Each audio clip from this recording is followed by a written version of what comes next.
Hey guys, Nick here from S2 Strategic Defense, and in this video we're going to be talking about, is martial arts good for learning self-defense? And if so, which martial arts you should be training. Stay tuned.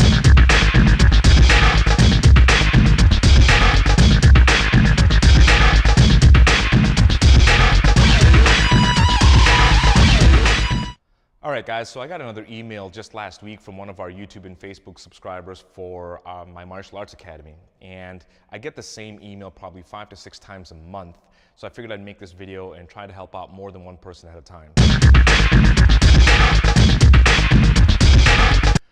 Number 5 for me is either wrestling or judo. They deal with the standing grappling part of it. Now, the standing grappling aspect is a turning point in any combative situation. You might be lighting someone up, okay, and then they turn around and lock up on you and throw you and drop your head to the asphalt.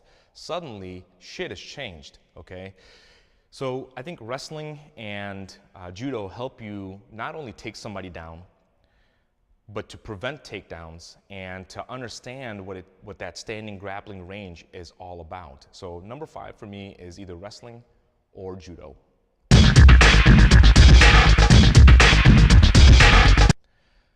Number 4 for me is Muay Thai. I love the striking arts of Muay Thai. Punches, kicks, elbows, knees, the neck clinch, it's all good. But what I really like about Muay Thai is that it's a hard conditioned art, and there's a mindset that develops. Everything that you throw is done so with bad intentions. They just want to break everything, okay? So, and I really love that. That's an instinct that needs to get honed in and sharpened in, that I think Muay Thai really does a great job of doing that.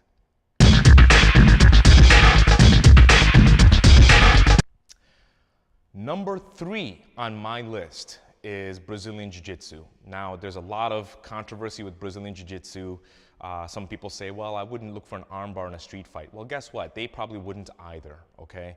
But the fact of the matter is that if you get taken down and your back's to the asphalt or the gravel or the snow or the grass, you need to learn how to navigate the ground, how to get back to your feet, how to escape chokes, how to prevent some striking, okay? Nothing teaches you how to navigate the ground, get back to your feet, or stay on the ground and have positional dominance on somebody like Brazilian Jiu-Jitsu. And I know there's a lot of rules in Jiu-Jitsu. That's a training method. If you can't beat a Jiu-Jitsu practitioner with rules, then what makes you think that you can do it without the rules, okay? So Brazilian Jiu-Jitsu is very analogous to me as swimming. I don't need to learn how to swim until somebody throws my ass into the ocean. If I get thrown into the ocean, I need to know how to swim right now or I drown, okay? Jiu-Jitsu is the same way. If I get taken down to the ground, I need to either know how to be on the ground or I'm screwed. So Brazilian Jiu-Jitsu is my number 3.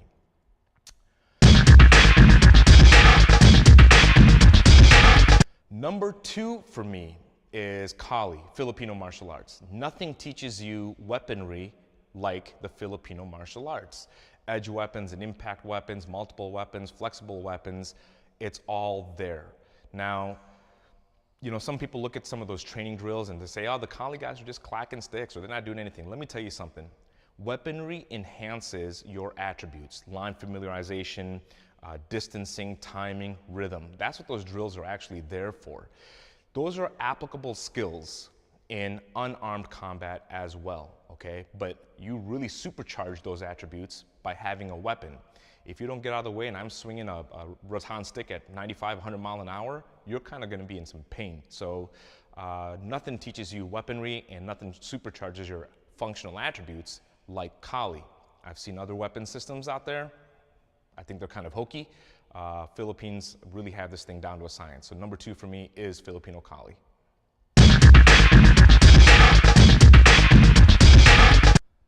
Number 1 for me is tried and true, deep in my heart, is Jeet Kune, okay? Now, Jeet Kune, by our own design and by our own fault, we divide ourselves into 2 families. You have the traditional purist guys who go by the name Original JKD, and then you have the JKD Concepts guys.